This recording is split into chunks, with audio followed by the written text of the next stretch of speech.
హరే కృష్ణ అందరికీ.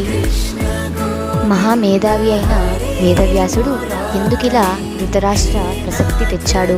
ప్రారంభంలోనే ఏమిటి ఇందులోని ఆంతర్యం? వ్యాస మహర్షి ఎంతో నేర్పుతో కావాలని ధృతరాష్ట్ర ప్రసక్తి తెచ్చి ఉండాలి. దీనిలో ఎంతో లోతైన భావం ఉంది.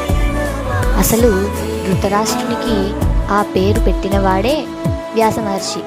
ఒక్క ధృతరాష్ట్రునికే కాదు, మహాభారతంలో చాలామందికి నామకరణం చేశారు. పేరు వినగానే వారు ఎలాంటి వారు, వారి గుణగణాలేంటో, వారి బుద్ధులేంటో తెలిసిపోతాయి. కానీ ప్రస్తుతం అంతా దానికి విరుద్ధంగానే ఉంది.